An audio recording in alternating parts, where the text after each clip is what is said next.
Visit us at podlanderpresents.com to find information on all of our shows. I don't have a can today. Thank you. I have a old-fashioned. Because this is some old-fashioned television is what it is. This is some good old-fashioned peak TV. And a sweet vape rip. Pardon. Yeah, hit it. Hit it and get it. I have a whole bit that I want to do. Okay. But before that, I just want to say that this episode falls into one of my very specific favorite categories of TV, which is where, oh God, the cat is screaming, the dog is trotting. It's gonna be an episode, folks. Okay, Cool. Old school Podlander. so before we get into the bit or anything else, I just want to say this episode falls into one of my favorite little subcategories of TV episodes, which is an episode where not a ton happens, but everything rules. Those are the best, where it's like everybody delivers, everybody's got a look, everybody's got a line. There are surprises, there are twists, there are weird things, there are things that make you go like, why? Because people are behaving irrationally, and that might actually be a writing quibble. And Against their character, perhaps? yeah, but the highs are so high, even though this is an episode that is mostly like, well, Lord John is back, end of plot. That's all that really happens. You know? Isn't that enough? It's definitely enough, because it's that stuff we love. It's that hot pest. Hot pass. It's that hot pest, Claire. It's been a while, it feels like, since, I mean, we've had slower episodes this season, but this is the first episode where I felt like, ooh, lots of juicy little niblets, even though not a ton is happening. So I think it's super well constructed, and I think it's really fun, and I think it's surprising, and I think there's great acting. And so welcome to Podlander, Drunkcast, an Outlander podcast. I'm Allison. I'm Julie. How is that a bit? Oh, I still have a bit. But, okay. But I just felt, listen, I let the spirit You felt move moved. me You when felt moved. we do the little pivot. We are talking about Outlander season 7B, episode 14, You Dinna Get Used to It. Directed by Jan Matthews, who directed the last episode as well, and written by Diana somebody. I don't know her. I don't know her. Definitely did not give her whiskey in a hotel conference room. I thought about that the other day. PBS's time. Definitely did not do that. Anyway, okay. So here's my bit. I'm sure there will be other bits, but I took some time this afternoon because Julie and I are both a little under the weather in different ways. And as a result, we are recording this episode slightly later than we normally would. And we also did not watch it together for the first time this season. I had to admit, I missed you. Likewise. I kept being like, oh. I'm in my front room watching it while I'm pretending to work on December the 30th. And like, I've got my headphones in and I'm all like, oh, and Neil's in the bedroom going, what? But don't pay any attention. All right. This is a necessarily partial, but I still think pretty complete list of extended Fraser Gray family spies ranked. So many spies. Okay. So we're going to go normally to create tension. We would go worst to best, right? Who's going to get that number one slot? But in this case, it's really a race to the bottom. So we're going to go from the top. Number one, Percival Beauchamp, a.k.a. Percy Wainwright. Can't wait to talk about that fine-ass, devious motherfucker. Listen, Lord John Gray novellas, Hive, it is our time. I haven't read all of them, but I've read enough to know that wascally wabbit is a very important character. Okay, and easily the best spy in the show. For some of these, they're not all spies, so I'm also evaluating based on if they were a spy, if they've participated in any even spy-adjacent activities. So number two, Buck McKenzie. Obviously, the Diarmid Murtagh version, not the Graham McTavish version. Sorry, Graham. He easily transitions to other times. He keeps on going even when he has a heart attack. Just like keeps on plugging. is able to charm people he once attempted to murder to the point that they then go on a buddy road trip with him. Number 3, Ian Murray. Easy number 3. Would probably be a contender for number 1 if he didn't have tattoos on his literal face. It's a big demerit for a spy. Like, he could wear a wig, but we are not at a point where Ben Nye could help him out with those tattoos. So, sorry, Ian. Still getting in there in 3rd place. Number 4, Mandy. Why? Because she could always find the sleeper agent. Cold, right? Yep, she'll use her magic powers. Number 5, Jamie. We have seen Jamie. Jamie gets a demerit because he occasionally just loses his shit and serial kills someone when he needs to play it cool. But for the most part, he's multilingual. He's very charming. He knows how to be stealthy. He looks really hot when he puts like tar and stuff all over his face to blend into the night, as we've established. So I think he's a good 5. 6, Jenny, right? Breastfeeding in the woods. Yeah. Number 7, Mars successfully snuck onto a cross-ocean voyage to marry a hot French dude her mom didn't want her to marry without letting Jamie Fraser, tracker extraordinaire, know. So, number 8, Frank, literally lived a lie for years. Perfect for deep cover. Number 9, Fergus. Fergus is an interesting case because Fergus, like I don't know, 20, is a pickpocket, like a little scamp, an expert liar, like running around. He does have one mission where he ends up getting his hand cut off. But other than that, like a very adept little spy. However, once he starts hitting the bottle, it's over. All bets are off. Which is really the arc of every great spy story. Like, at what point does an asset become a liability? Well, Fergus is a liability at this point. Sorry, Fergus. Number 10, Roger. Charming,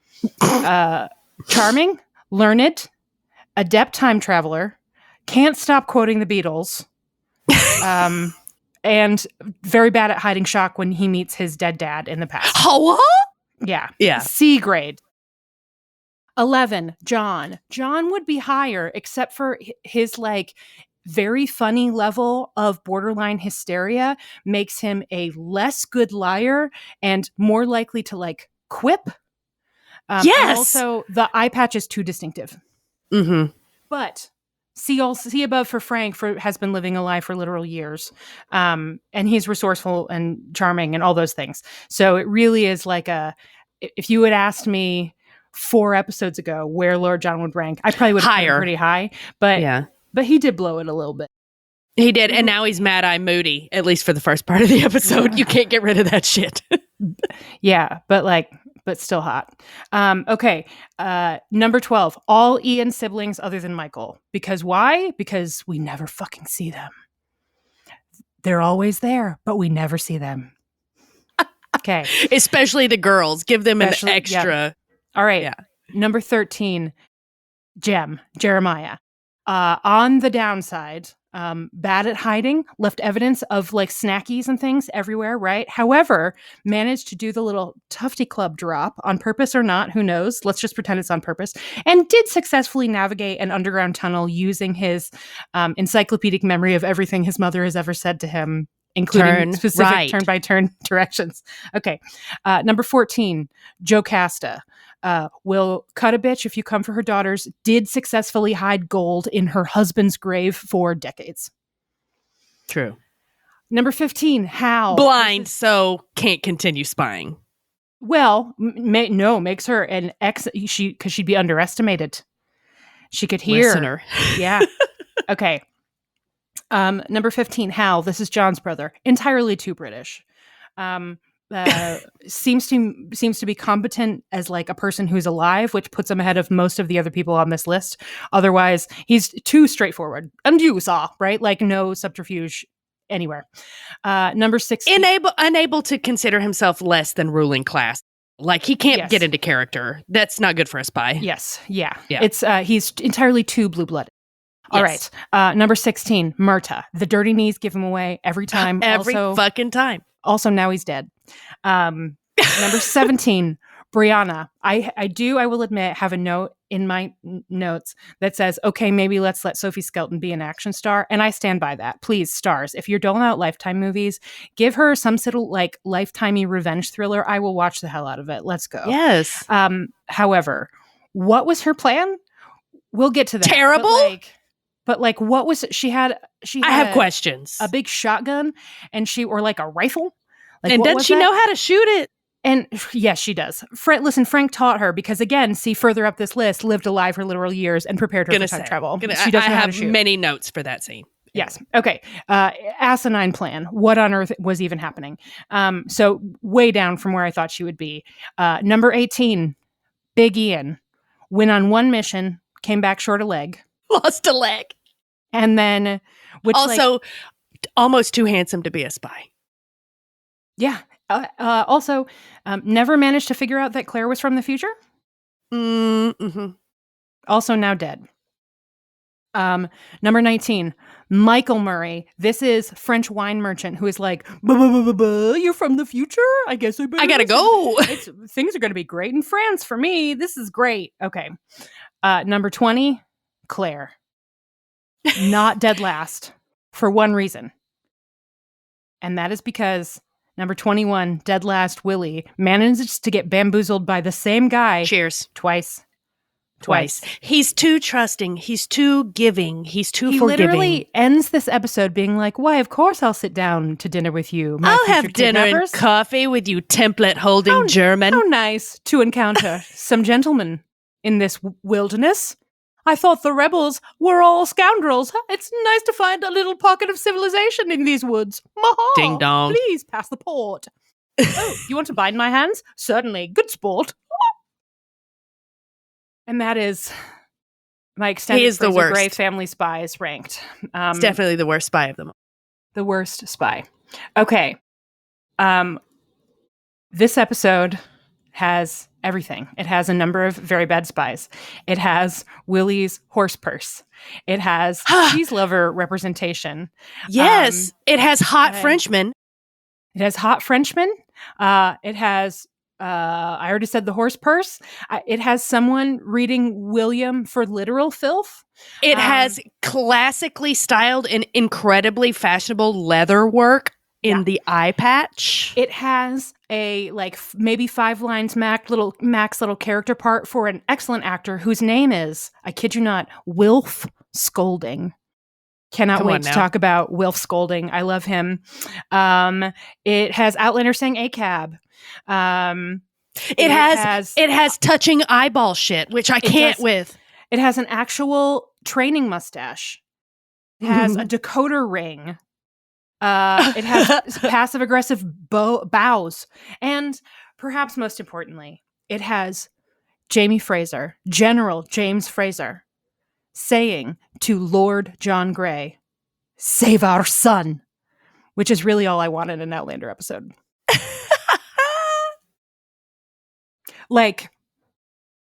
Imagine Diana Gabaldon sitting at her little computer in her beautiful home in New Mexico, which I think I'm going to say big computer. I'm going to say big, nice monitor. I'm going to say she is creating the space that she needs to create. Yes. Because she's got that money now. She is like an early message board person with a scientific and engineering mind. Like she would have invented It's got a spread. Right? Maybe 3 monitors. Yeah, she might be a triple monitor person, but she also has a teeny tiny laptop. So I'm imagining her on the go.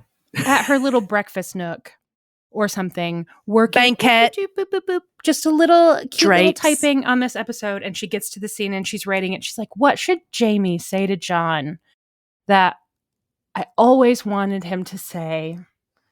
How can I really make the fans lose their minds? I know. Save our son. Imagine being in the cold read and you're in some fucking fancy hotel ballroom, because that's how they do it now, right? And you've got like your little mini bottle of water and your freshly sharpened pencil and your script and your name tag that says your name on it. And you're sitting there and Sam Huon gets to that line and he goes, "Oh, this is awesome. Save our son." Imagine. And you see David Barry across the table pump his fist like 3 times, like, yes. Everyone, like, they have to call for a break, even though there's only like 2 minutes left. Everybody's too excited. Because it goes entirely too hard. I have a lot of favorite moments in this episode, but that is definitely my number one. What about you? What's yours? My favorite moment in the episode is when Jane calls Willie a coward, and then he decides that's when he wants to bone her. And I'm like, next stop, diaper play. It made me laugh so fucking hard because of his whole, like, in this episode, and we'll get into it, he's got this whole, like, I'm a little worm shit that he likes to get into. And I'm starting to think maybe he's liking to live there a little bit too much. And I think that might be a little unintentional, which is fitting because Willie is like nothing but unintentional self-owns the entire episode. Yes! Like... So let's start by talking about him. What does Willie endure in this episode? First of all, Justin... He shows up looking a fucking mess. Like, seriously, he did look shitty. He does. But I like to imagine that he was, like, cosplaying as a spy because he was thinking about spy shit. I don't know. But he's a hot-ass mess. And he walks in to his little commanding officer's tent, and General Shadethrow... General RuPaul reads him to fucking filth. Literal filth. Actual filth. Yes. Reads him to actual literal on your face and coat. You look like a groom. Too close. Right? And then Willie, you can see him like it activates his trauma response. He's like, don't say it, don't say it, don't say it, don't say I'm a bastard, don't say I'm a bastard. You gotta stop. Don't say I'm a bastard. I'm not a groom. In his brain, it's nothing like bastard, bastard. Bastard. Why don't you go hang out with the horses, you bastard? You this bastard. Guy. You stinking papist. I can't wait for him to really find true love and like settle down because this is enough. You might be waiting for a while, babe. Oh no!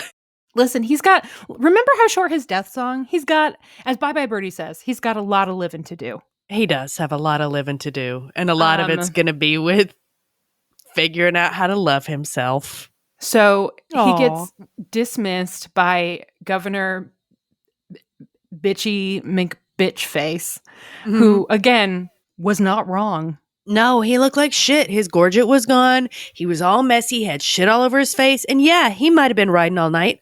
But if you're about to ride into your fucking commanding officer's tent, walk in there, you need to rinse your face off and make sure everything's tucked in and right. Like, yeah, like what are you, a rebel? Come on. Yeah. You're in the British Army. You are in one of those coats. Yes, show it off with pride, you imperialist bastard. That's not even red. It's like a brick because it's covered with dirt. So it's like a brick red or like a burgundy. Was he just rolling around in the forest just saying bastard over and over to himself again and again? 100%. Jumping in leaf piles. Bastard. My name is William, not Earl of Ellesmere, and I still haven't done jack shit. And then he just rolls around. Yeah. Roll. Okay. So then he huffs off to his tent to change his clothes, which he tries brushing his jacket and gets so frustrated and like throws everything down. It's a big temper tantrum. When in comes Jane and her little sister Fanny.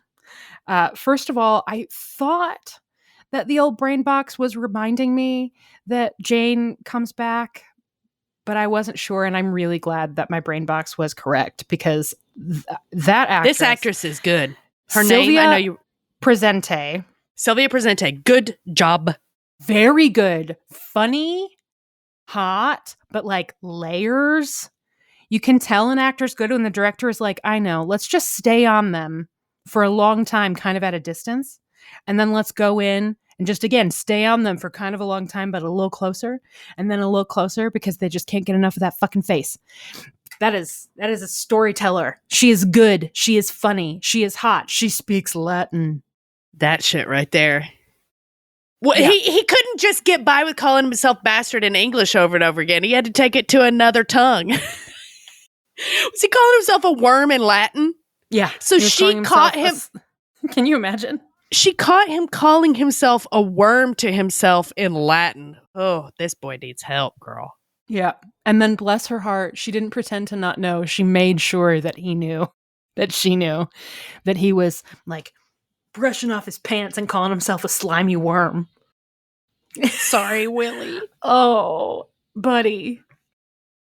Look in a mirror, dickbag. I know therapy hasn't been invented yet, but like seriously, look in a mirror. You literally have everything. Like you, except for a clean coat. That's Doesn't true. have that. You know what he needs? A laundress. He does need a laundress, which is basically Jane shows up and she's like, so that asshole, remember him? He came back. So we had to leave. So we're here. Hi.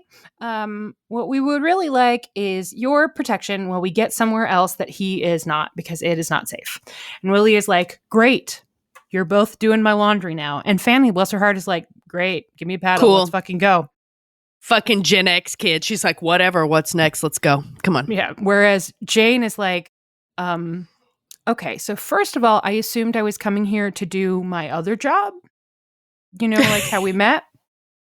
That's 1. 2, I don't know how to do laundry. 3, I also don't know how money works, which was one of the bleakest fucking things. It was She's so never touched bleak. it. And at first I was like, dumb. And then the longer it went on, I was like, oh, yikes. Because she was a child when she got sold into or fell into prostitution, however. With so her little sister. Yeah. So she she knows what she's worth, but she doesn't know what money is worth. So that is something that she and rich people have in common, is they both don't know the price of a loaf of bread. What can a banana cost? $10?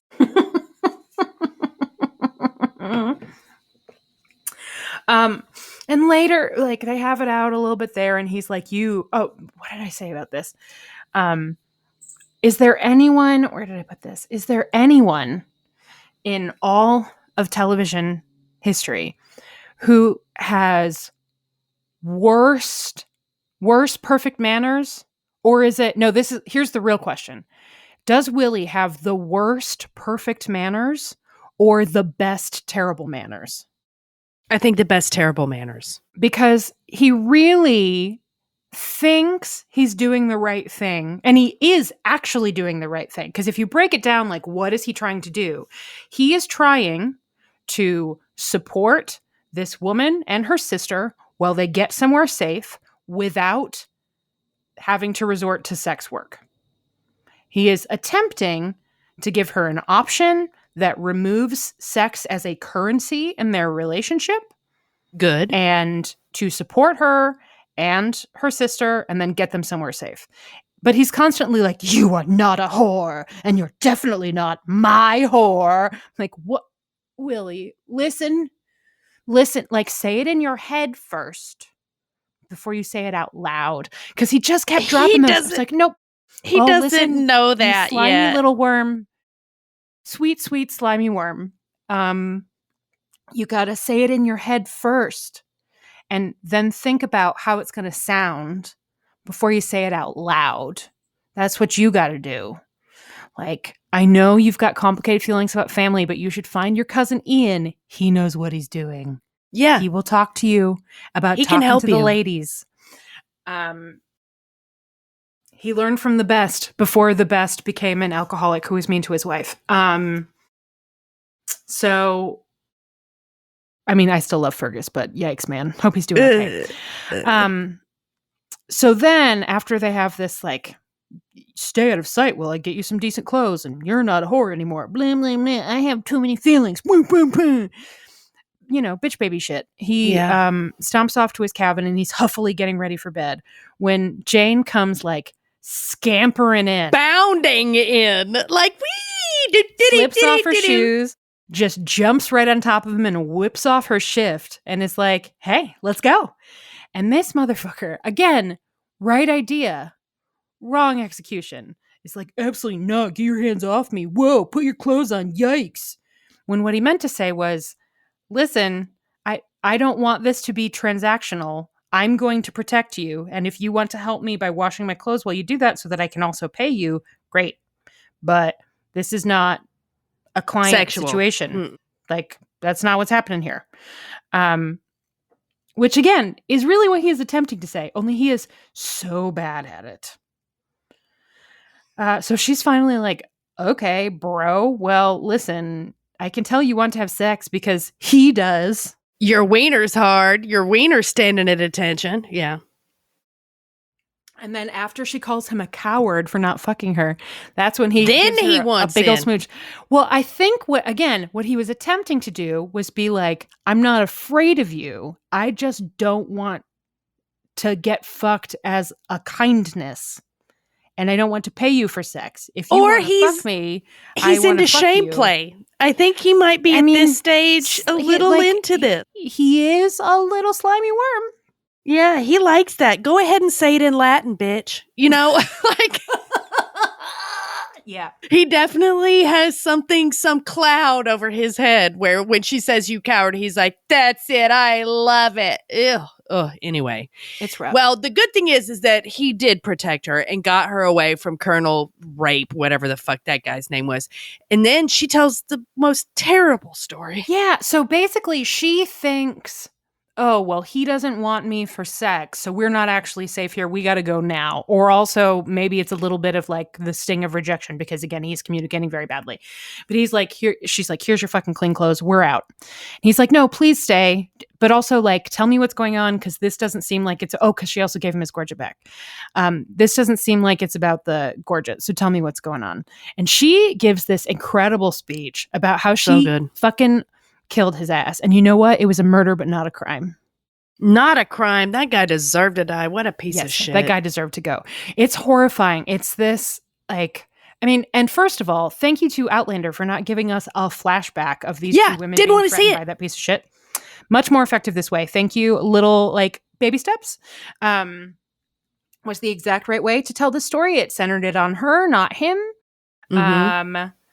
The line where she said they expected Fanny to be screaming, so nobody came. I do have questions about, you know what, maybe Fanny should go on the spy list pretty high because I don't know how she stuck a knife in that guy's throat and didn't get blood all over her clothes.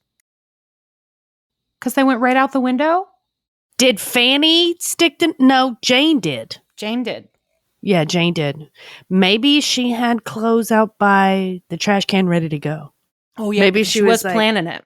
That was premeditated murder is what that was. Again, not a crime. Once again, who gives a shit? Fuck that guy. Yeah, fuck that guy forever. So we've got another possible tenant for the old cell block tango. This one should get out. This one is Roxy. This one's Jane's on the stand and she's got paper. She's got paparazzi all over her ass. Come on, she's a star. She is a star. The name on everyone's lips will be Jane. Jane. So Willie has his world rocked by this revelation, and he does manage to say exactly one thing right, which is Jane says, "So you're going to call a constable on me?" And he says, "No." So that's good. Like that's successful communication, progress. Good job, Willie. And then he ends this episode by getting just totally owned. Richardson, man. Richardson is like, you can prove yourself to me again. Just take this message to this not at all suspicious German man. Anytime he enters a room with Colonel Richardson, it's like when my dearly departed boy cat Speck would see a toy that he liked from across the room. He'd be like, oh, yeah, I'm going to go fuck with that right now. And then he would just go beat the shit out of it. And then one time it was an actual live mouse, but he didn't know to kill it. He just beat the shit out of it. So Colonel Richardson, man, he's got his favorite toy, and that is he likes one to play Willie. with his food for sure. Yeah, he likes to play with his food. It's got. What if sending someone into a situation where they would probably or possibly die was also like putting a kick me sign on someone's back? This is that exchange. This guy. Like the stakes are very high, but it has 100% the feel of like, stop hitting yourself, stop hitting yourself, stop hitting yourself. It's like the kid from Wet Hot American Summer, the little bully kid. It's like, what? I like this stuff. It's like that kid. Yeah. Just a little bully. It's And Willie has no idea because he's None. all he's concerned about is like rank it because he's just a little naive little slimy worm. He's a little baby slimy worm. And he has not figured out yet that sometimes people who seem nice are not. And Are sometimes lying. people who seem like, oh, you should be mad at them because they're your dad, but really they were the groom. But really they're actually good people. Oh, really? So he gets his ass got, and I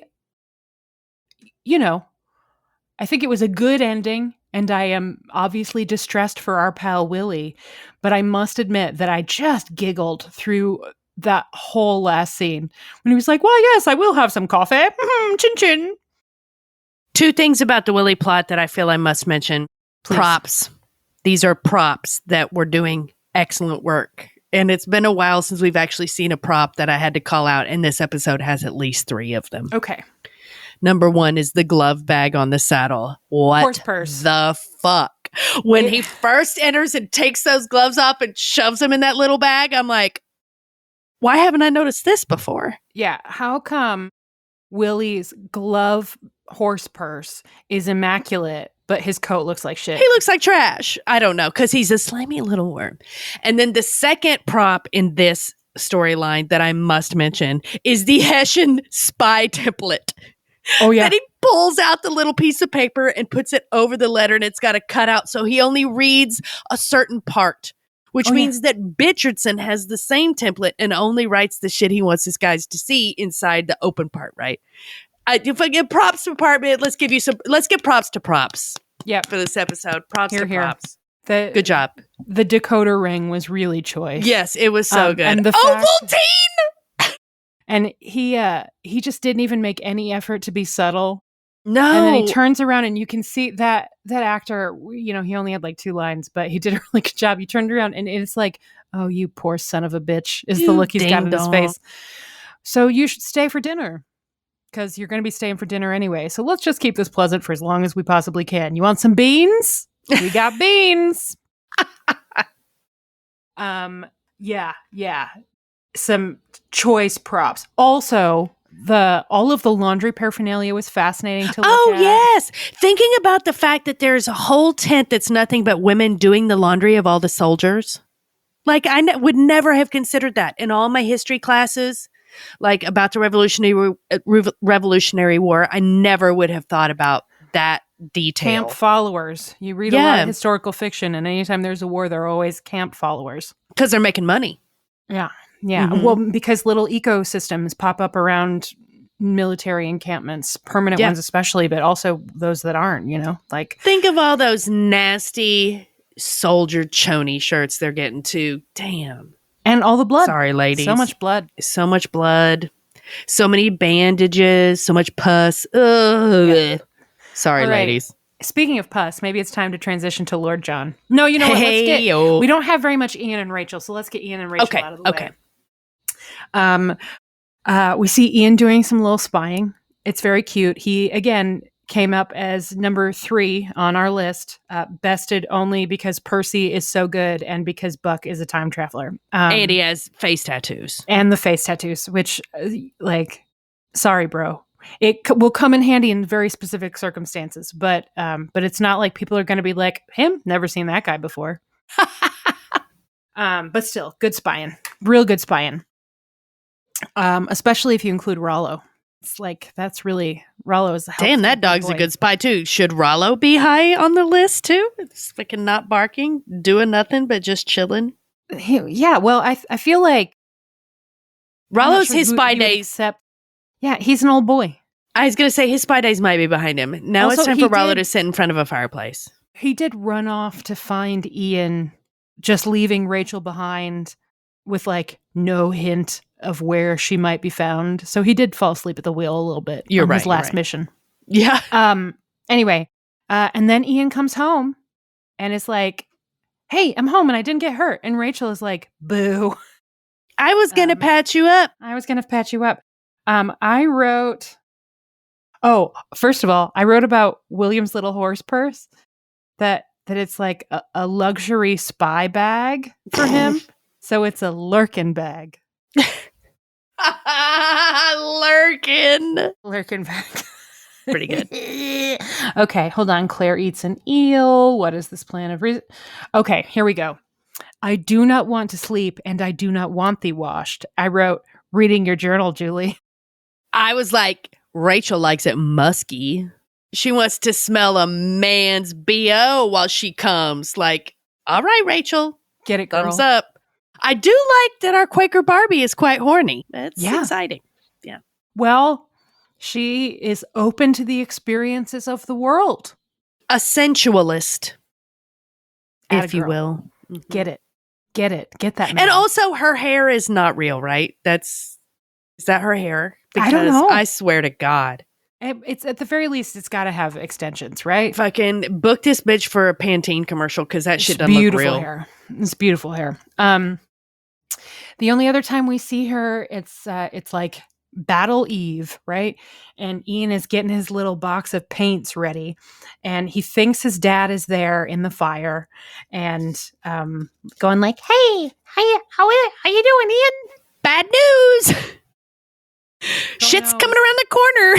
Am I gonna die? Hey, Dad, am I gonna die? Should I ask my other dad if he thinks I'm gonna die? Results unclear. Is bad news coming? And then Rachel comes in, so he's like, "No, it's not bad news. It's good news. It's the best news. It's my hot wife." And then she sits down. She paints a little dove on his chest. No, he paints the dove and tells her that that's her. It's a Remember. very sexy, very sexy cute. finger painting. Like, again, Sexy one of finger the many painting. things this Sensualist. episode has. Sexy finger painting. Okay. So that means that Wien is about to go in this battle, whatever's about to happen in the next episode. There's obviously a big battle coming. Everybody talks about it this episode without it happening. The Battle of Monmouth. History nerds who are familiar with Revolutionary War history and or Hamilton will know that the appearance of General Charles Lee in this episode is not a coincidence. So we will come back to that when we talk about John, Jamie, and Claire, our favorite throuple. Because General Charles Lee, notable historical figure. Seems like kind of a butthole. Oh, he is. He is. We'll save it for when we're talking about that. Okay, so yes, Ian is going to be heading along with the rest of our characters. He's going to be singing "One Day More" at the end of Act 1 of Les Mis because we are on the eve of the Battle of Monmouth, a very important battle in the Revolutionary War. So, that is on the horizon. Thank you, Wheaton and Rachel, for a nice little interlude of wedded bliss. A little hot, little sexy, little stinky, whatever from the shenanigans. You're both hot. Congratulations. So proud of you. Let's talk about Bree. Okay, I have so many things to say about this let's go. portion. First of all, she has been trained to use that rifle since she was like 8 years old. So you're trying to get me to believe that she could kill a man directly in the forehead at high tide coming in when the water is right at his nose from 500 yards, but she can't manage to hit one of these dunder-headed Scotsmen that are only like 10 feet from her? I don't buy it. And I was a little bit mad about it. I was like, okay. We've spent this whole time learning about what a marksman she is. She could have got him.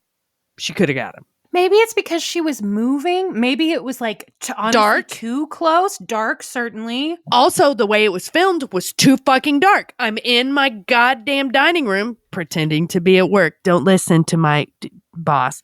And then I'm like turning my laptop towards the window because I'm like, I can't see shit. So maybe they were doing that on purpose. Also, Jimmy comes running out of the van like a little dumbass, so she gets distracted. But still, she could have got one of them. She could have got one of them through the window.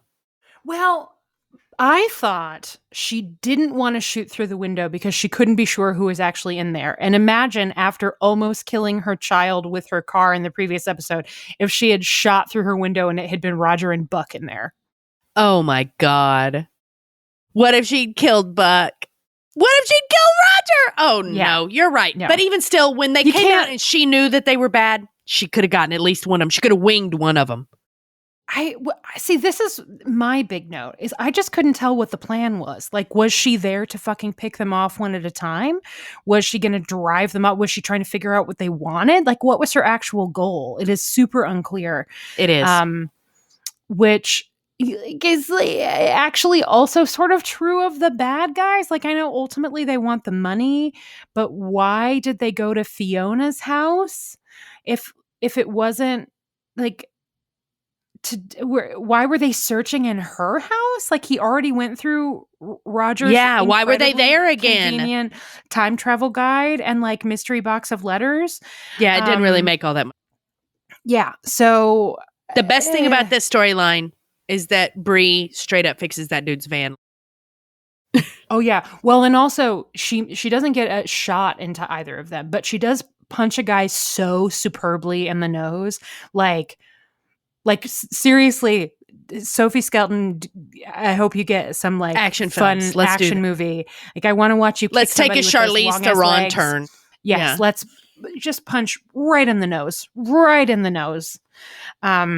She really clocks him. It's very satisfying. And then yes, when she's fixing the car.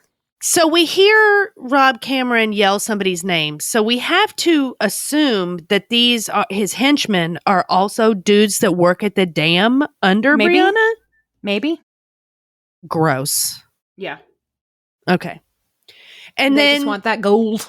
Brianna makes the decision, I got to go back in time.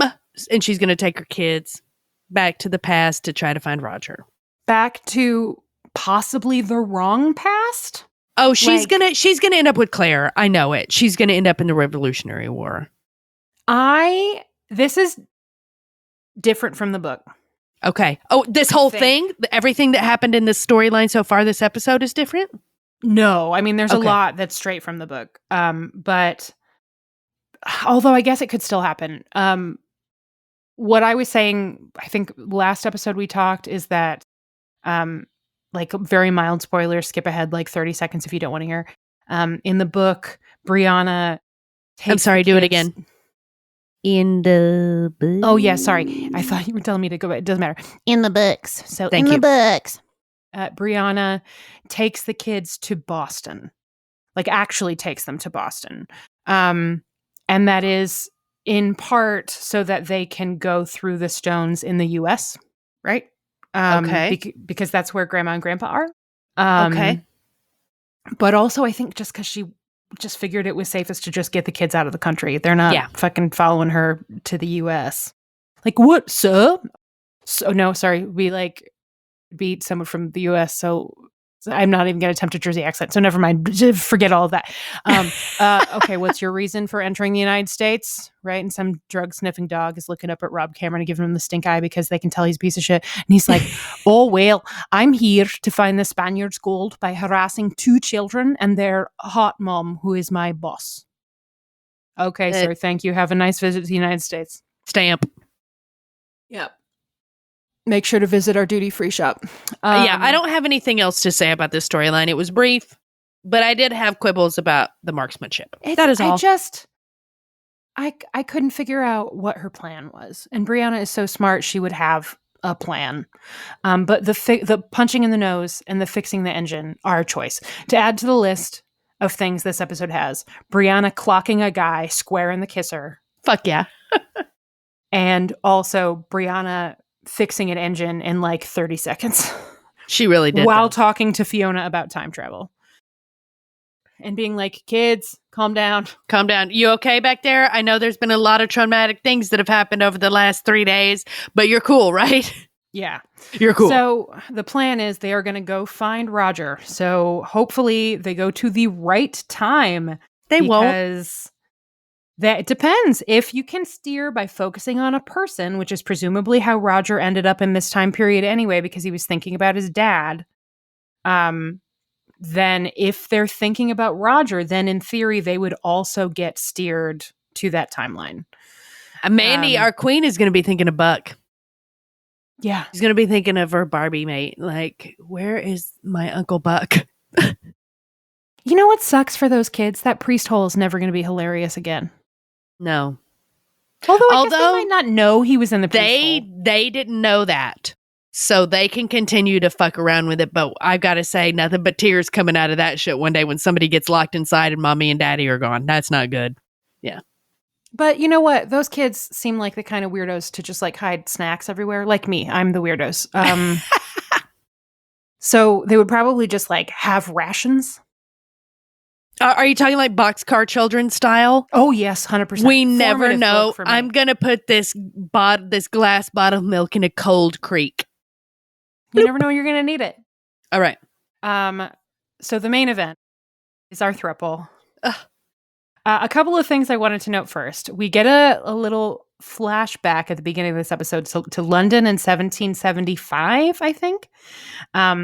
It's John and Hal, and if I'm not, who also, we saw Hal in season 3, and it is the same actor. So we see him briefly in a couple of little scenes, and he is back. This is Henry's father?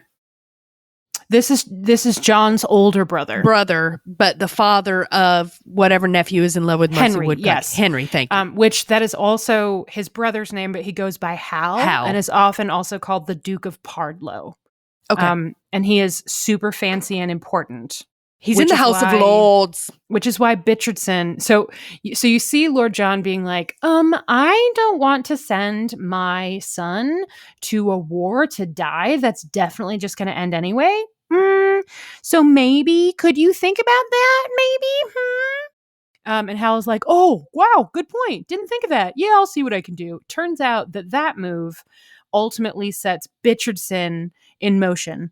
Near the end of this episode, we find out from Percy, can't wait about him, that the first Willie is a spy mission, what was supposed to happen is he was supposed to get caught by some rebels who were then going to say that he deserted so that they could blackmail Lord John and Hal into changing the Duke of Pardlow's stance on whatever.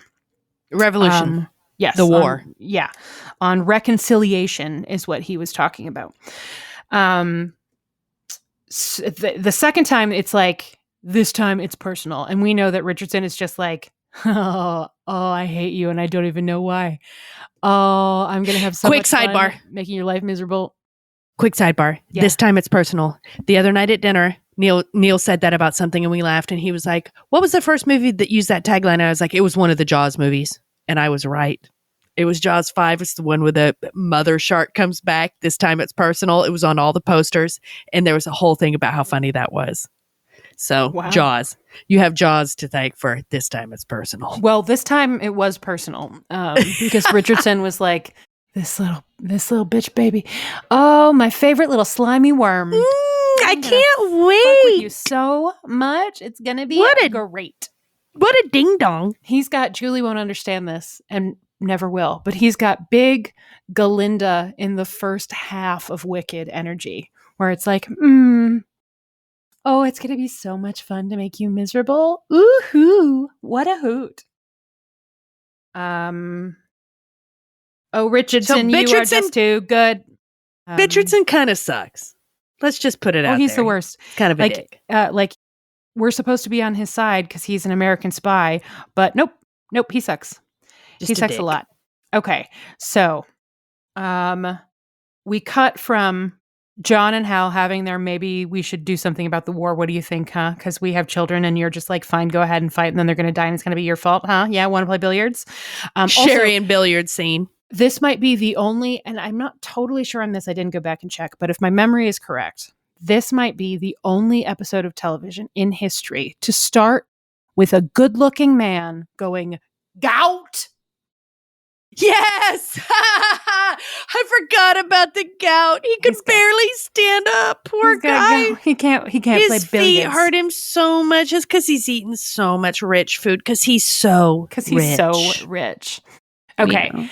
Then, and this scene is directly responsible for John getting bumped down the spy list.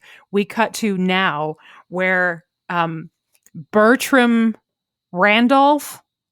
Bertram something. Yeah. Bertram Anderson, Bertram something. Is getting sworn into service for the Continental Army.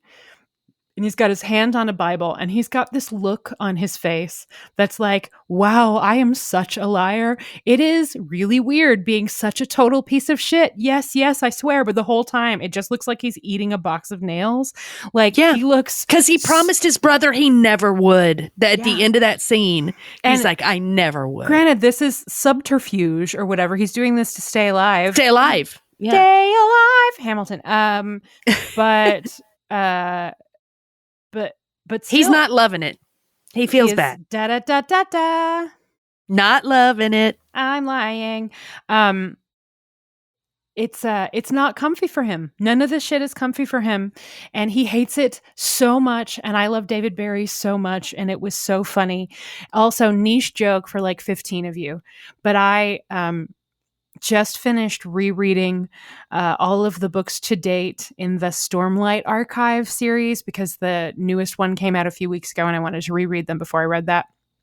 So to the people who've read those, I have to say, I've had so much Stormlight Archive in my brain that when Lord John started swearing that oath that he obviously didn't mean on a Bible, my brain started shouting, no, Lord John, you're going to kill your spren. Your spren is going to become a Deadeye. No, Lord John, be careful. Deadeye? Anyway, Lord John, he might have lost his radiant powers. Oh, no. It's very He serious. did not. He did not. And then his spren is just going to be wandering around on the bottom of an ocean of beads. Claire gave him that radiant power back. Maybe. That's by just touching his movement. eyeball with her bare hands. It's not radiant. That's rapid eye movement. Okay. So also our title card is flag making. Thank God. I was so worried that what we were actually going to see was Claire inventing the American flag. That's what the next week on Outlander made it look like. Whew. Bullet dodged. I also love that they straight up call Betsy Ross out because she's like, you want 6 stars? Five side would be easier. Don't you call my founding mother lazy. She had to sew that flag. She was practical. She was like, you know what? This is going to have to be reproduced a lot. And our 5 little points easier. Fingies are tired.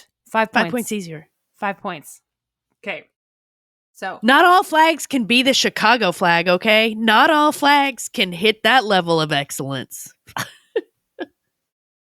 all right. The next big moment that we have is the appearance of Lieutenant Beautyman, who storms in to Lord John's house, just scoping out the place for dinner party possibilities. And Mrs. Fig, hold on. Not loving it. Not loving it. Hating it. What are you doing in my house?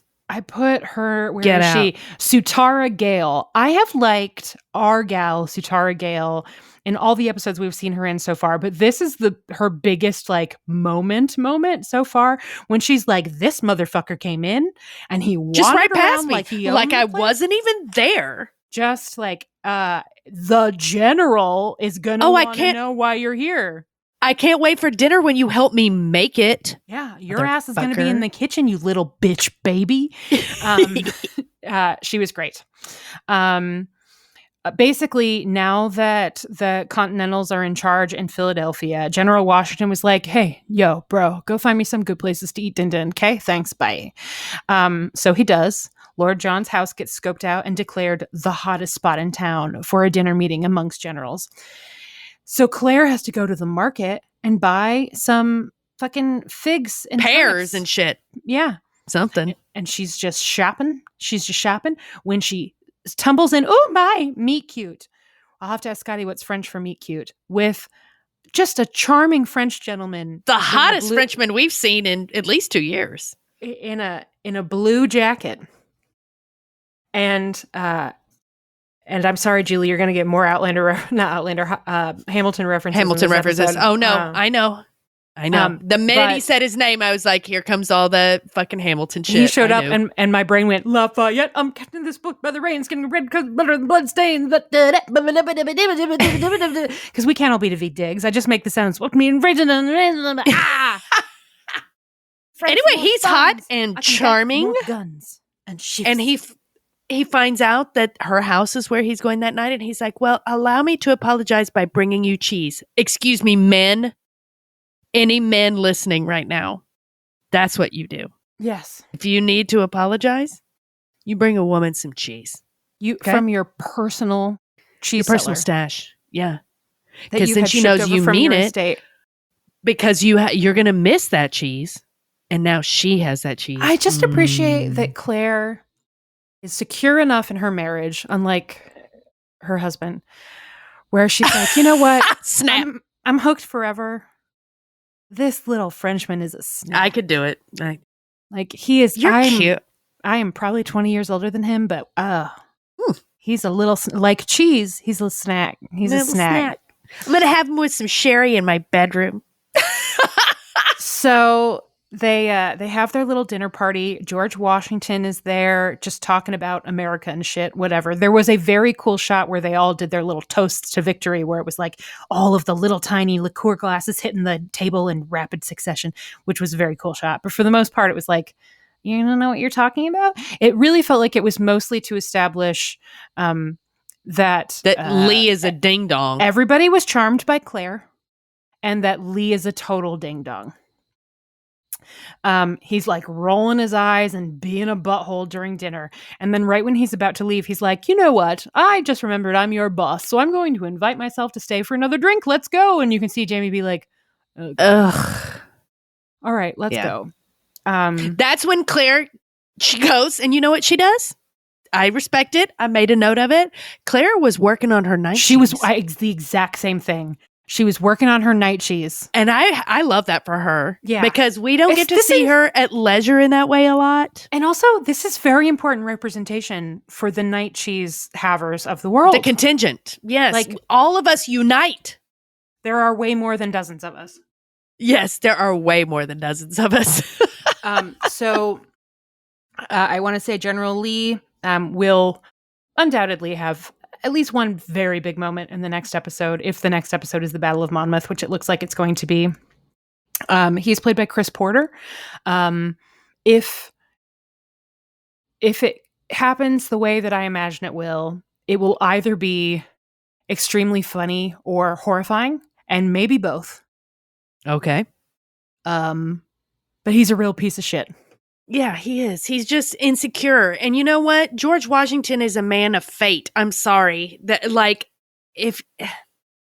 Also, to be they make a very specific point about him, George Washington being a very well-regarded general in America, not worldwide. Whereas Lee's like, I've been all over the world. And it's like, nobody gives a fuck if you've been all over the world if you don't know how to fight here. Listen, there is only one Mr. Worldwide, and it is Pitbull.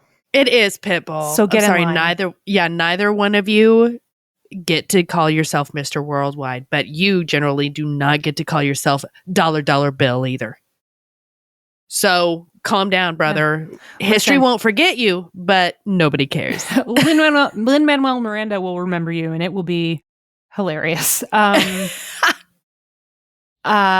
George Washington, on the other hand, he's fucking killing for fun. He's coming. Yeah. He's coming. He's coming. Fucks the shit out of bears, too. He does fuck the shit out of bears, which, you know what? Jamie knows a guy. Yeah. Okay. All of a sudden, ring, ring, ring. I don't know why there's a telephone in 1776, but there it is. And they're like, hi, this is the California Insurance Company. We have a few questions for you about a claim. Okay, a couple other things I want to point out about the dinner scene. One, Claire eating an eel. Amazing. Perfect. Did not like when.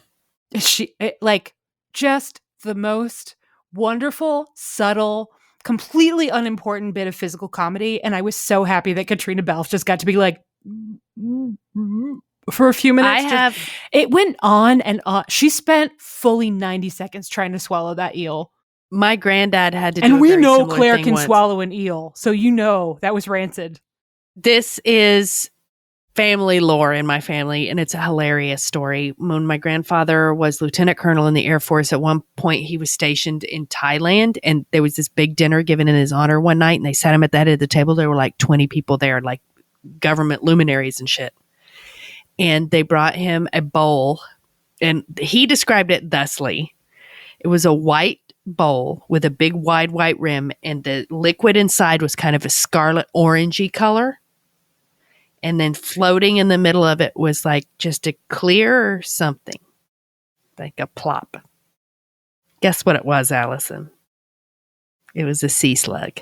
Oh, no. And they put it in front of him, and there's my granddad, whitey white, looking down this table of all these people who are just staring at him and smiling. And he's like, get it, Cowden. And he just fucking picked that thing up and swallowed it whole. He's like, I can't be messing around here. I can't piss these people off. So I was thinking about that with Claire when she took that first bite and started to chew and then had to stop chewing. Like, it was a great little piece of physical comedy. Was really, really great. And good job, Katrina. We know she can slurp things down. So and she has had some unwashed balls in her mouth in her day. Yes, she definitely has. And I will say that the eel, as disgusting as it is, definitely made up for by the cheese. So, you know what? Lafayette still stays on the balance. An epicure, a good guy with good food. These eels, maybe not. But the cheese, yeah. Yeah, the cheese. Rochefort, is that what it was? Roquefort is the way I've always heard it pronounced. It's a blue cheese. Hey, speaking of things that we don't know how to pronounce, the other important development at this dinner party is that Lafayette gets a message, right? And his little messenger bitch comes in to give him his little message. And it is a tall, striking Frenchman named Percival Beauchamp. And Claire is like, oh, really? My family's from here. Maybe we're cousins. And you can see him just the tiniest pause. And he goes, alas, madame, my people are from some other place that is not there because I am not actually French. But that won't come out to the end of the episode. So I will just say I am from, I don't know, Montmartre. Somewhere else. Somewhere that is not there. Somewhere Nice. And you can tell, I was like, Percival. Oh, I think I know who this is. But you can tell it just lingers on him just long enough that there is no way that he wasn't going to be an important plot point. But I hope, Julie, you can speak to this. I hope people who have not read the books were like, oh my God, is this going to be a relative of Claire's? And they thought that was what the twist was going to be, because instead it is something else very different. What did you think? I did not think he was going to be a relative of Claire's. I was surprised when he walked back in, and then immediately I knew what was up. Spy icon. Spycon. Can I tell you, even though it's before we get to that scene, Maestro is not a great movie. You can probably give it a pass. But there is. We tried. We watched the first 40 minutes of it, and we were like, not for me. There is a very interesting scene where Carey Mulligan and Bradley Cooper are having like a knockdown, drag out, potentially marriage ending fight in their very fancy New York apartment on Thanksgiving Day in like their floor to ceiling windows living room. And as they're fighting, the Snoopy Macy's balloon just goes passing by. And I've seen that image. It's amazing. But there is another point, which is the moment in the movie that I liked the most. And the only thing from it I will ever quote again, but I've said it a lot of times. He comes up out of the subway and he runs into a couple and their baby. And he goes, oh, hi. Yeah, I used to sleep with your mommy and your daddy. Yes, I did. And it's great. Okay. So Percival Beauchamp, Claire tries to call him out. He stops. Then he's gone. Like, oh, I didn't know, Lafayette's like, oh, sorry, lady. I really enjoy having dinner with you. Gotta go. Here's this beautiful cheese. Deuces. And Lafayette's out. Claire is then able to give Jamie a little intel where she's like, oh, he's going to be a big deal. Just so you know. Like, I've never heard of this General Lee. But that's because she's never seen Hamilton. But Lafayette, he's an icon. He's a little French icon. So get ready for making red coats redder with bloodstains, and also guns and ships, and so the balance shifts. Yes, he is gonna bring it. Okay, so Jamie and Claire have a little heart to heart about how Jamie is like, I've only ever fought with like 20 dudes that I had known since I was 5. And now I'm supposed to lead this whole contingent of 300 men. And it's freaking me out. And she's like, yeah, well, that tracks. Yep. Got nothing. I got nothing. I'm busy with my night cheese. It's very important. She does say something like, you better be careful or Bria's going to find you in a history book, which A of all, Roger's a historian. Bria's an engineer. We've established this. Not that she doesn't know a lot about history, because for a while she wanted to be just like her dad, her Frank dad. Her other dad. Mm-hmm. Yeah, but now she's an engineer. She's too busy inventing matches to be reading history books. Roger is the story, and this is Roger Erasure. 2, looking them up in the past is literally how she stopped them from dying in a fire. So maybe don't try to stay out of the papers. It might be helpful. It literally saved your life once already. Okay, so we then see Jamie reviewing his troops. He's marching up and down, taking a look at everybody. It's very will follow the old man wherever he wants to go, as long as he wants to go opposite to the foe. Wait, Christmas reference. It's still December. I get to make that joke for at least another week. Okay. And he has a deeply charming conversation with a private Abraham Shaftstall, which is really a name, who, when asked what weapons he has, he says, I have a pistol that's in fairly good condition, and I have a hunting knife, and I have a snare for rabbits. It's great. And then Jamie says, oh, okay. And the little one says, I mean, he's actually very tall, but this younger man says, well, is a snare a weapon? He's like helpfully taking it out of his little pocket. And Jamie says, probably to the rabbits, which is a pretty weak joke. Funny.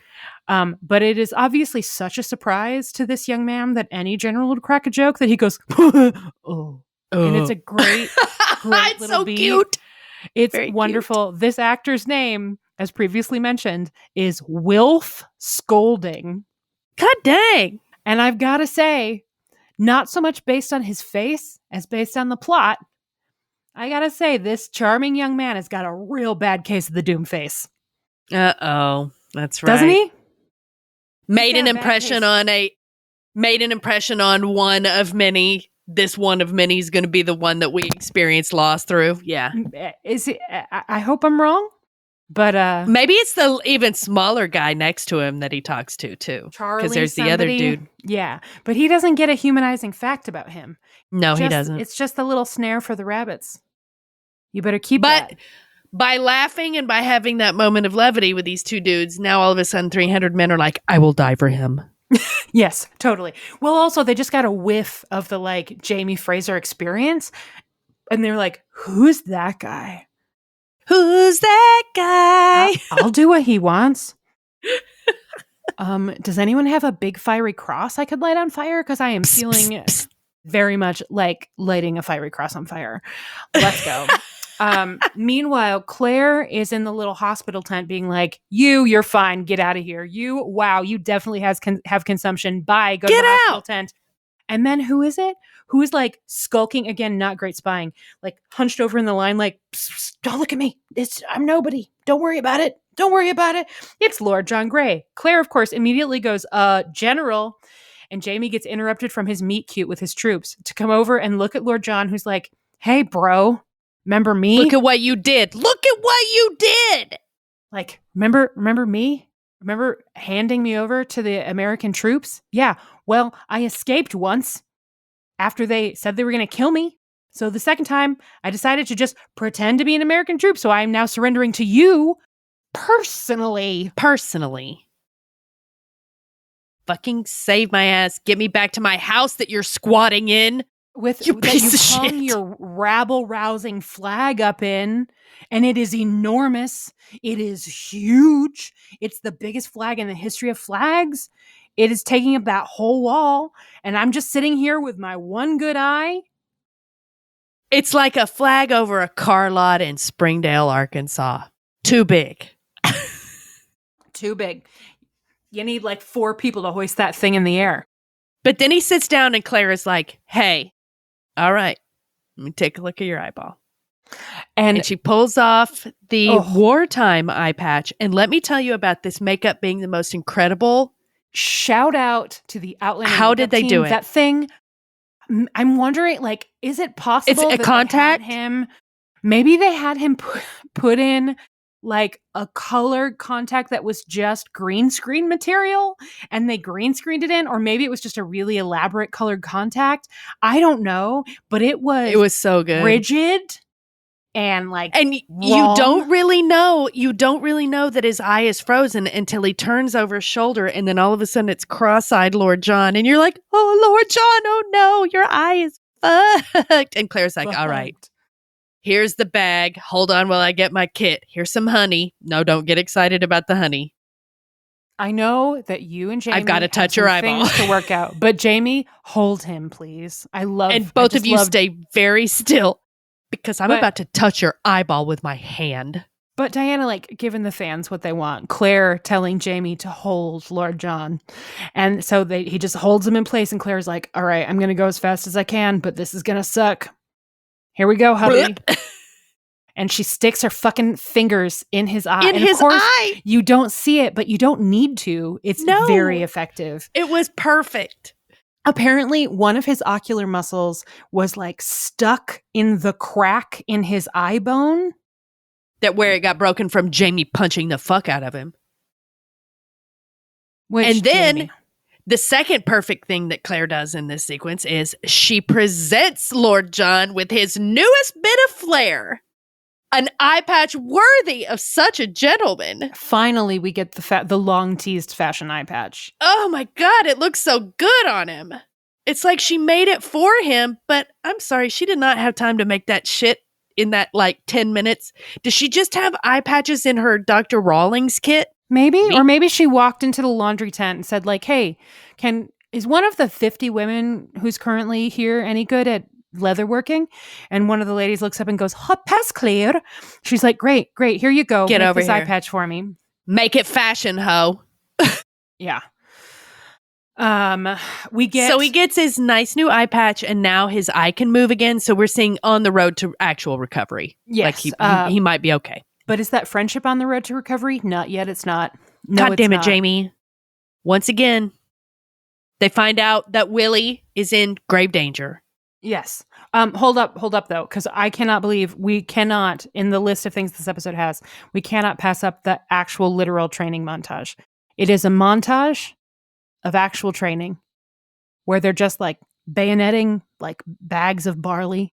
Yes. And shooting things because Jamie wants to get them all ready. And his little lieutenant or whatever is like, we've trained them pretty hard. And he says, okay, well, I want you to train them hard. They're ready to fight. He says, I want you to train them harder. Train them so they'll come back. Good line. Good generally shit. All right. So then Claire's like, time for your checkup, Lord John. And Lord John is like, oh, great. You mean while I'm being imprisoned in my house that I own? And what's so wrong, dude? Just chill out and read a book. Go take a bath. I don't blame him. He's technically a prisoner in his own home. And his friend, who he's also in love with, it's complicated, punched him so hard his eyeball didn't move. He punched his eyeball into stasis. And now he's got to sit there and watch his friend that he's in love with that punched his eyeball into stasis go to war. So maybe it's a tense time. While his other friend, who he was also married to and fucked that one time, but it wasn't really fucking her, it was fucking him, is like, can I stick my fingers in your eye again? Let me put some honey on that. It's a lot. I'm saying it's a lot. Yeah, he's been through a lot in the last couple of weeks. Yeah. So Lord John's had it rough. His eye immediately looks better, right? The swelling goes down. It's still really red, but it's moving around. He is just starting to look more like a normal human being, and he's still got his fabulous fashion eye patch, which he looks great. And they're having their little chat about poor Lord John is going to have to stay a prisoner in his house under guard because the prisoner swap, which they're apparently going to do, they're going to swap a prisoner of theirs for a prisoner on the UK side. So that's how they're going to get out of this pickle. We are talking about that when Percy comes in. Madame Fraser, I have an urgent message for Lord John Grey. It is of a personal nature. Wink, wink, nudge, nudge. But when he walks in and Lord John turns around, it is not a happy look. It is not a happy look, but it's also a very I know this bit. They've done it. They've done it. Yes. They've done it. It is unmistakably the what the hell is my ex doing here? Look. Nobody told me he was showing up. This is my bar. How dare he come to the Oasis? This is my bar. That face. And Claire's like, okay, I'll leave you alone, but Lord John, I'll be right next door if you need me. I don't know. Yeah, bye, Claire. And then we have the best scene in the entire episode. It's so good. Lord John. Percy drops the French shit. He's like, hey, what's up, Lord John? Beauchamp, huh? And he's like, well, I married a woman named Beauchamp. And so I've, since I'm pretending to be dead in England and I'm now a French spy, I adopted her family name. It's cool. It's fine. And then Lord John says, which one of them are you fucking? The Baron or the sister? And he goes, a little bit of A, a little bit of B. Por qué no los dos? John. And you can tell, like, shifty son of a bitch. Immediately you think, ooh, that guy can't be trusted. But also, I bet he's a great kisser. I bet I can hang out with him and have a great night, but I don't want to go beyond the oasis. Fake French dirtbag. Yes. And Lord John, it's not bon vivant. It's not I could still get it. I mean, he could still get it. But it's not that. He's not like, ooh, is a flame going to rekindle? No, not at all. Not even a little bit. But it is like a very interesting and fun wrinkle to have a Lord John X on the premises who is also like, hey, so I've got some important news for you, which I'm going to give to you as a nice thank you for that time that you broke me out of prison, which is in a novella. I think certainly. I was going to say Lord John making a business out of breaking men out of prison. It's getting men out of prison. For a guy who seems very law abiding. He's breaking people out left and right. Other than the breaking the sodomy laws, he is sure comfortable disobeying the law, but it's only swearing to uphold the American flag that really sets his teeth on edge. But Percy, admittedly, does a solid. And it's like, hey, William's in trouble. You better do something about that. And Lord John says, why are you helping me? And he says in French, because you have such beautiful eyes. Because he can only see one. Mm-hmm. And then he says, who hurt you, John? Who hurt your beautiful face? One of the best lines of the episode. A man who had a right to touch me. Woof. Complicated for lots of reasons. First of all, he loves Jamie. Second, he still feels like he somehow deserved this, which he, for the record, did not. Probably could he have said it better than I've had carnal knowledge of your wife? Yes, absolutely. Like father, like adoptive son in this case. Let's work on our communication skills. Think about it before you say it out loud. But Jamie needs to work on his fucking communication skills. Quit punching people. Yeah, agreed. I mean, we're hypocrites in this regard because we mostly love it when you punch people, like your daughter also does in this episode. However, once you have done coin the punch, face. Don't punch coin face, A of all. B of all. Don't ruin if you do punch coin face, do not hand him over to the Americans. And C, when he then just doesn't show up, when Dr. Denzel Hunter, the second best doctor in the world, tells you that he escaped and then he just hasn't come back, you go find him. And then when the same Lord John tells you, hey, guess what? Our son is in grave danger.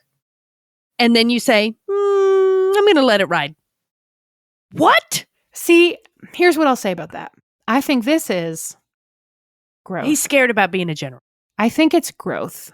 I think William is an adult and a British soldier doing British soldier things. And it's like Jamie has these 299 men and one prisoner. Great scene. Depending on him, if he were the only one who could do it, 100% agree, would have been hugely out of character.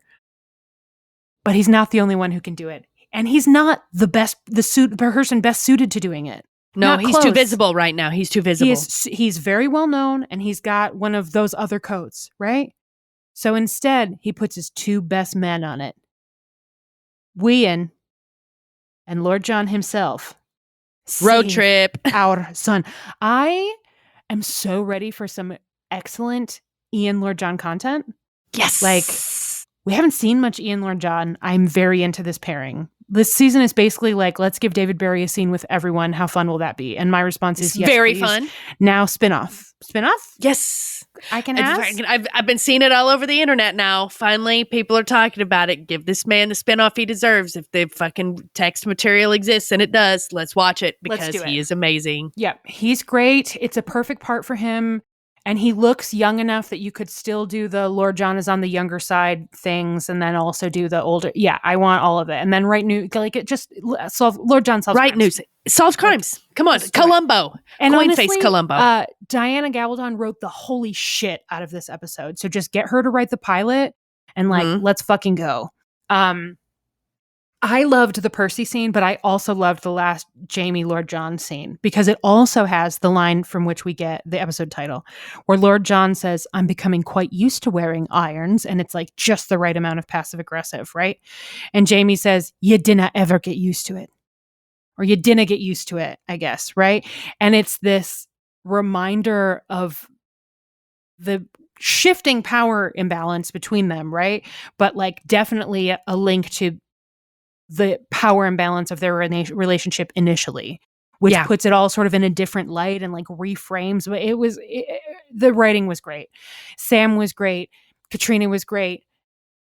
Our man, David Barry for life. Like David Fucking Barry was man. really excellent. It was great. And fake ass Beauchamp was good. Jane was good. Willie was hilarious and good. Like everybody, this was a good episode. I enjoyed it very much. It was a really solid episode. It was like ever going to be the one where you're like, oh, that episode, that happened, and that happened, that happened. No, it's not that. It's the one where you're going to remember a bunch of moments from it and go, oh, remember when that happened? Oh, remember when that happened? And you may or may not remember they took place in the same episode, but it doesn't matter because it's all so specific and good that it's just going to stick in there. Like I'm going to remember Jamie Fraser, as played by Sam Heughan, saying, save our son to Lord John Grey for the rest of my life. That is blatant fan service, and I don't care. It's so good. Almost an apology? Yes. Almost? Yes. I think 100% like so close. An acknowledgement of the fact that there are more important things than this fucking bitch baby shit he's pulling. Like, underneath it all, it's not all gone. And granted, like, Lord John did not handle the confrontation very well. No. But, and like activated some trauma for Jamie, right? Like unintentionally. So it's not all Jamie. It's just like 90% Jamie. But he is able to say like, okay, so first of all, I do not always have to be the one who like puts on my kilt and goes running off into the woods to solve the problem. Sometimes other people can solve the problem. And in this case, I'm not the best person to solve this problem. That is growth. And second, save our son. Yeah. Please. He's our son. You go do it. You'll be good. You'll do it. I fucking hate you right now, but also I trust you more than anyone on the planet who isn't my wife. Go save our son. And please don't ever fuck my wife again. And thanks. Yeah. Thanks for that. Would appreciate that. Have you tried this cheese? Yeah, because man, there's some serious cheese. And that's it. All right. Did you get up to get a beer? No, because once again, I was watching it while I was quote unquote pretending to work on December the 30th. I mean, same, but also it just keeps racking and rolling. It's well paced. It moves along. I could sort of tell when we were nearing the end of the episode, but also if I had hit pause and it had said we were like 20 minutes in, I would also have not been surprised. Like it was just very well paced. It never dragged. It never felt like it was outstaying its welcome. It never felt rushed. Just like really, really well put together. Good job, Diana Gabaldon. I mean, she's written some bangers before too. It's not like we haven't seen her write good scripts, but this one was especially good. All right, costumes. Obviously, the glove bag. The glove bag, always and forever. I know, technically prop costume, but still. But we love it. I guess it's part of the horse's costume. Yeah, that's true. I also liked Jane wore a nightgown that had like starbursts embroidered on it that I really liked. That was really cute.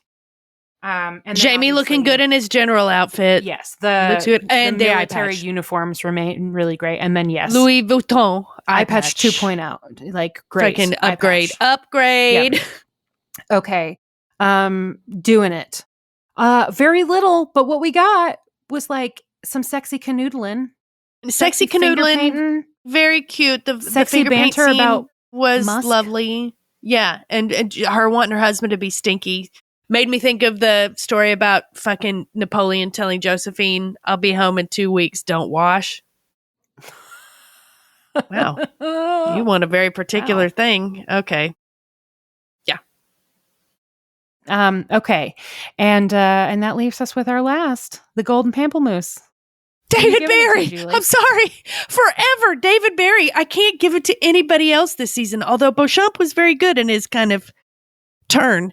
But Lord John, dude, the eye not moving, having to have somebody touch his eyeball, his still no fucks to give, his still like kind of weird mania about like, how do I troll what's happening? I don't know. I fucking love him. I love him. I'm so proud of him this season.